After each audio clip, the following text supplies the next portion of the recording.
What are chill hours and why do I need them? I hear this question a lot. I'm Christy Wilhelmi from Garden Nerd. Today, I'm going to answer that question. If you are planning to grow fruit trees or berries in the coming season, chill hours are going to be something you need to know about. So, let's start with what are they? Technically, chill hours are the number of hours where temperatures are between 32 degrees and 45 degrees Fahrenheit over winter during a tree's dormancy period.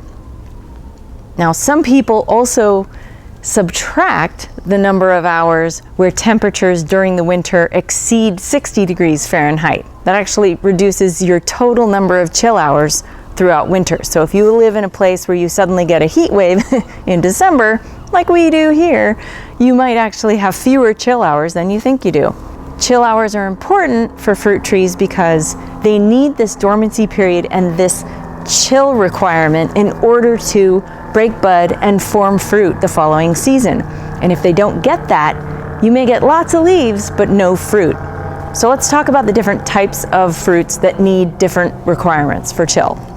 So a lot of fruit trees require anywhere between 600 and 1,000 chill hours over that winter period. And if you live in a coastal or a warm winter climate, you aren't going to get those numbers. But if you live in a northern or a cool winter climate, you will have no trouble getting those kinds of numbers.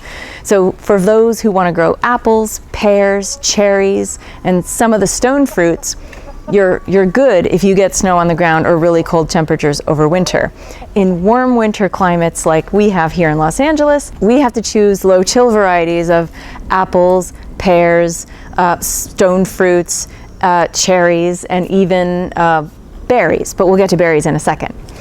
So the good news for warm winter climates and places with really mild winter temperatures is that you can grow the subtropicals and tropical fruits because they have very low chill. Fig trees, pomegranates, loquats like here, guavas, olives, those are all going to have low chill hours. And low chill means something around, usually below 500, but really below 300 chill hours, 300 to 400 chill hours.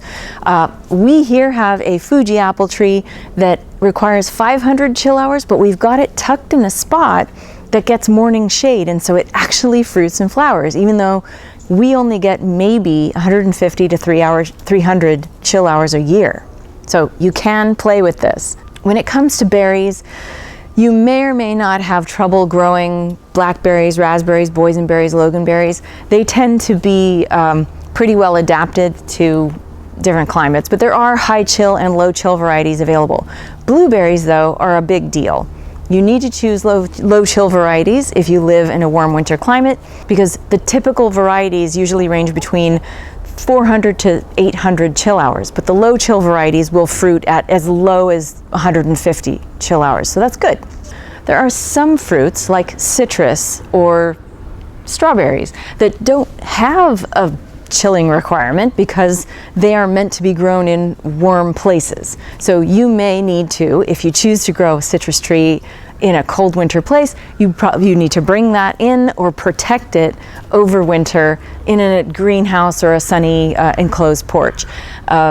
Strawberries, you can usually mulch those with straw and they'll be fine throughout the season and will come back the next year or replant, as many people do. Once you figure out what kind of fruit you want to grow, do your research and find the variety that's going to grow with your chilling requirements. If you need help figuring out how many chill hours you get, there are a lot of websites where you can look it up. A lot of university agricultural websites will have that information. So do a search, check it out. You can look for chill hours and your zip code, and you'll probably find a few results there.